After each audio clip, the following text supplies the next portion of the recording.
और अब आपकी सेहत से जुड़ा एक जरूरी डीएनए टेस्ट। 14 नवंबर को पूरी दुनिया में वर्ल्ड डायबिटीज डे मनाया गया था और उस दिन हमने डायबिटीज की बीमारी को लेकर एक विश्लेषण करने के बारे में सोचा भी था, लेकिन फिर हमें लगा कि ये सिर्फ एक रस्म अदायगी होगी और हम रस्म अदायगी पर यकीन नहीं रखते। हम जागरूकता पर विश्वास रखते हैं और किसी सामान्य दिन पर भी डायबिटीज की बात की जा सकती है, बल्कि वो ज्यादा अच्छा रहेगा। 14 नवंबर को अखबारों में विज्ञापन छापे गए, जगह जगह डायबिटीज पर चिंता जताई गई, कैंप्स लगाए गए, विमर्श किए गए, लेकिन ज्यादातर लोगों की जीवन शैली में कोई बदलाव नहीं आया। देश में ज्यादातर लोग अपनी सुस्त जीवन शैली और सेहत बिगाड़ने वाले भोजन की शरण में जा चुके हैं और हमें लगता है कि यह भी एक किस्म का भ्रष्टाचार है जो आप अपने शरीर के साथ कर रहे हैं। डायबिटीज एक ऐसी बीमारी है जिसके प्रति लोगों को जागरूक करने के लिए सिर्फ एक दिन काफी नहीं है। हमें लगता है कि डायबिटीज के खतरों के बारे में लोगों को नियमित तौर पर बताकर इस बीमारी से बचा जा सकता है। भारत में डायबिटीज के मरीजों की संख्या इस समय करीब 7 करोड़ है। डायबिटीज पर नियंत्रण नहीं पाया गया तो ये संख्या सन 2030 तक बढ़कर 10 करोड़ हो जाएगी। भारत में हर 12 में से एक व्यक्ति डायबिटीज का शिकार है। इनमें से 80% मरीज ऐसे होते हैं जिनका अपनी शुगर पर कोई नियंत्रण नहीं रहता। 30 से 50% मरीज ऐसे होते हैं जिनका ब्लड प्रेशर नियंत्रित नहीं रहता और कोलेस्ट्रॉल भी उनका बढ़ा हुआ रहता है।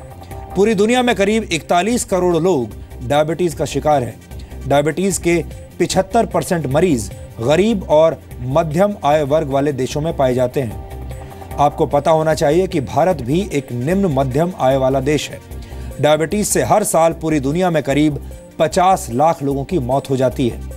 पूरी दुनिया में हर 6 सेकंड में एक व्यक्ति की मौत डायबिटीज की वजह से होती है।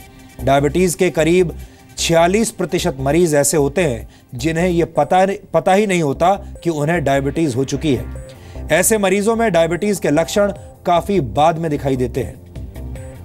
वर्ल्ड हेल्थ ऑर्गेनाइजेशन ने इसी वर्ष भारत में डायबिटीज को लेकर नए आंकड़े जारी किए थे। इन आंकड़ों में सबसे चिंताजनक बात यह है कि पिछले 16 वर्षों में भारत में डायबिटीज के मरीजों की संख्या दुगुनी से भी ज्यादा हो चुकी है। वर्ष 2000 में भारत में डायबिटीज के मरीजों की संख्या 3 करोड़ 20 लाख थी। ये संख्या वर्ष 2013 में बढ़कर 6 करोड़ 30 लाख हो गई और आज की तारीख में इसके 7 करोड़ हो जाने का अनुमान है। WHO का अनुमान है कि वर्ष 2030 तक भारत में डायबिटीज के मरीज 10 करोड़ से ज्यादा हो जाएंगे। पिछले वर्ष यानी 2015 में डायबिटीज की वजह से भारत में 2,20,000 लोगों की मौत हुई। यानी भारत में हर रोज डायबिटीज की वजह से 603 लोग मारे जा रहे हैं और हर घंटे 25 लोगों की मौत हो रही है। इस रिपोर्ट के मुताबिक भारत के 3 राज्यों यानी केरल, तमिलनाडु और गुजरात में डायबिटीज सबसे तेजी से फैल रही है। डीएनए में हमारी हमेशा ये कोशिश रहती है कि हम आपके बेहतर जीवन और सेहत से जुड़ी जरूरी जानकारियां समय समय पर आपको देते रहें। अगर आपको डायबिटीज है या आपके घर में कोई डायबिटीज का मरीज है तो आपको हमारा ये विश्लेषण बहुत गंभीरता से देखना चाहिए और अगर आपके परिवार में किसी को डायबिटीज नहीं है तो आपको ये डीएनए टेस्ट और भी ज्यादा गंभीरता से देखना चाहिए ताकि आप खुद और अपने परिवार को इस रोग से बचा सकें।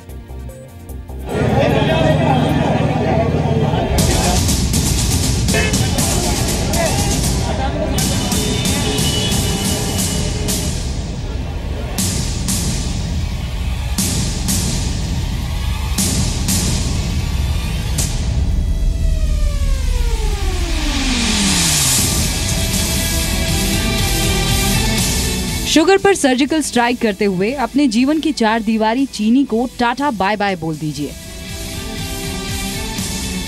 प्रण लीजिए कि 500 और 1000 के नोटों की तरह चीनी का भी बड़ी मात्रा में आप इस्तेमाल नहीं करेंगे।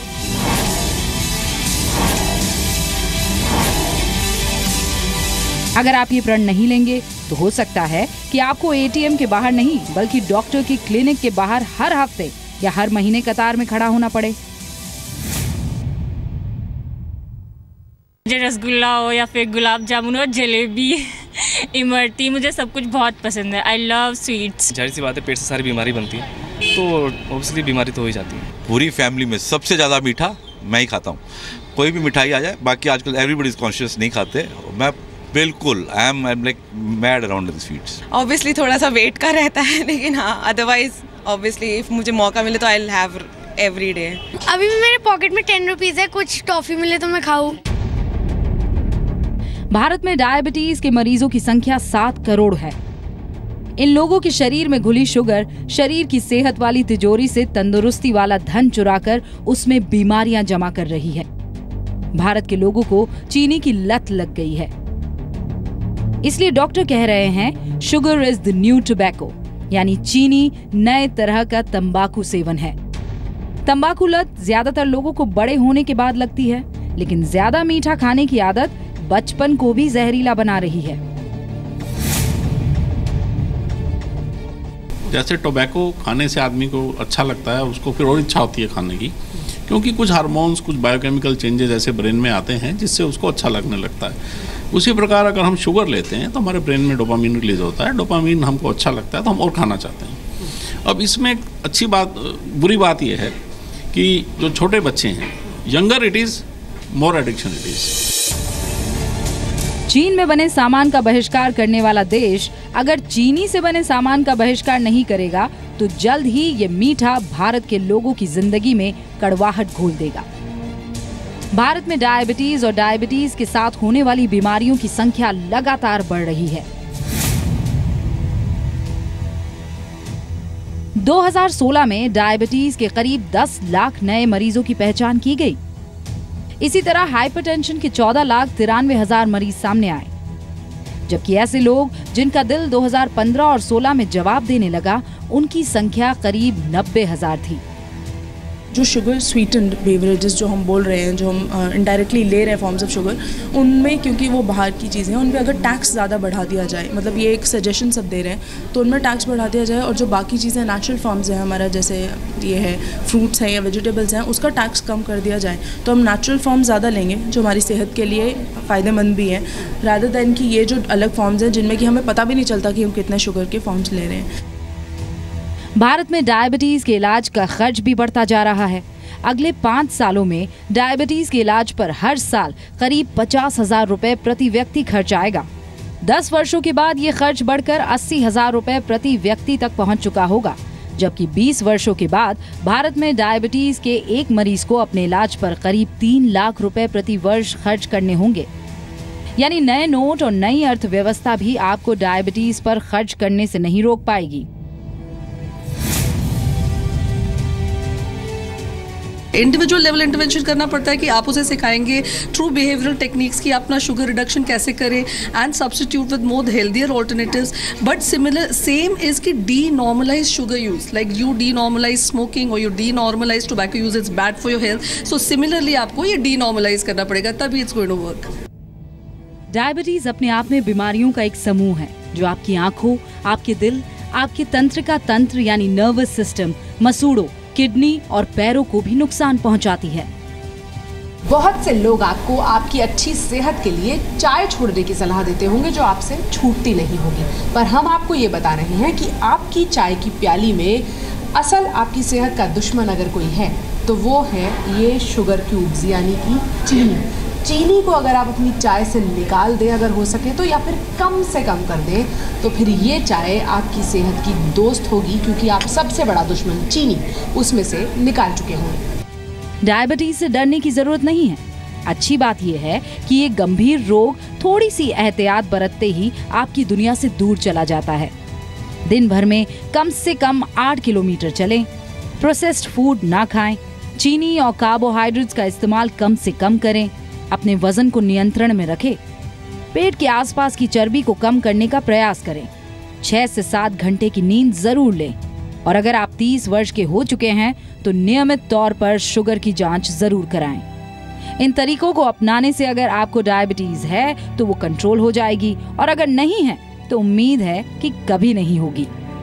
दिल्ली से पूजा मक्कड़ और रूफी जैदी के साथ ब्यूरो रिपोर्ट।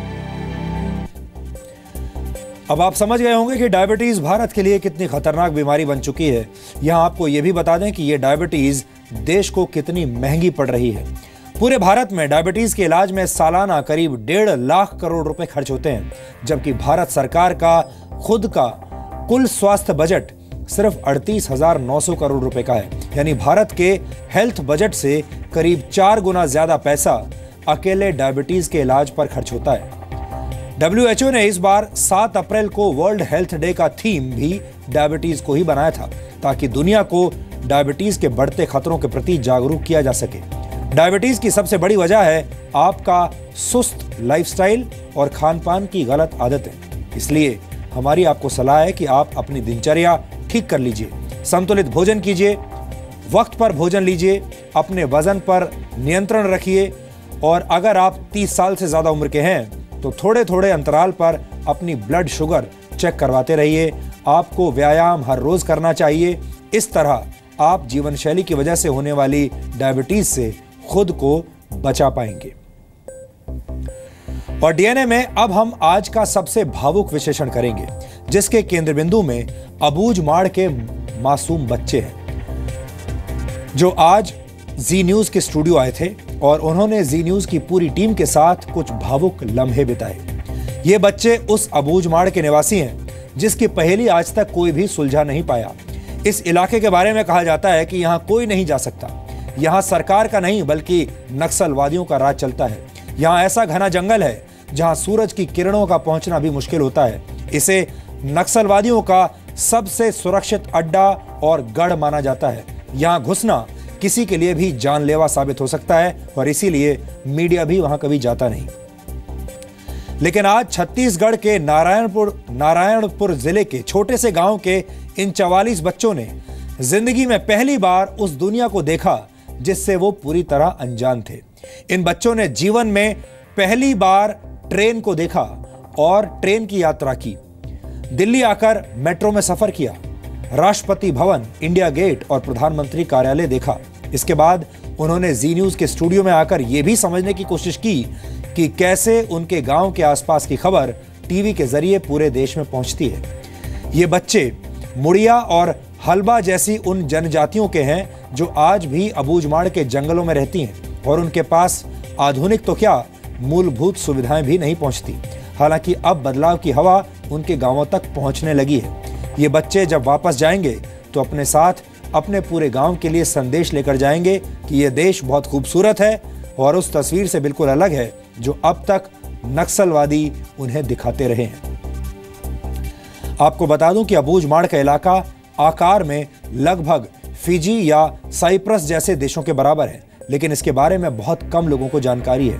अबूझमाड़ एक ऐसा इलाका है जहां आजादी से लेकर अब तक आर्थिक सर्वे नहीं करवाया जा सका।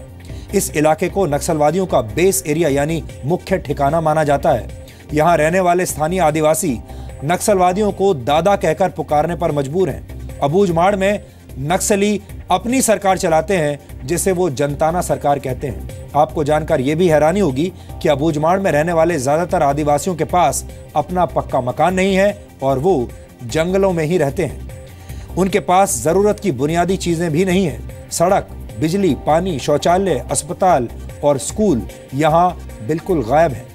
अगर अबूझमाड़ में कोई बीमार होता है तो आसपास कोई अच्छा अस्पताल भी उपलब्ध नहीं है।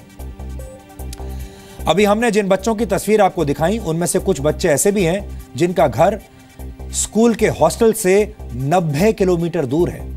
इन बच्चों की बहुत चाहत थी कि वो देखें कि एक टेलीविजन स्टेशन, एक टीवी चैनल कैसे काम करता है, टेलीविजन का स्टूडियो, न्यूज़ चैनल का स्टूडियो कैसा होता है। इसलिए आज वो जी न्यूज़ के स्टूडियो आए और हमने बहुत खुशी से उनका स्वागत किया और उन्हें सब कुछ दिखाया। लेकिन साथ ही हमने उन्हें यह भी कहा कि आज न सिर्फ वो एक टीवी स्टेशन का स्टूडियो देखेंगे बल्कि आज वो टीवी पर भी आएंगे। ये उनके लिए एक अनोखा, बिल्कुल अलग अनुभव होगा जब आज खुद वो अपने आप को टेलीविजन पर देख पाएंगे और यही हमने आज उनके लिए किया है। अबूझमाड़ के ये बच्चे आज जी न्यूज़ के स्टूडियो में कैसे आए, ये आप तस्वीरें इस वक्त देख रहे हैं और हमने इन बच्चों से किया गया वादा आज पूरा किया।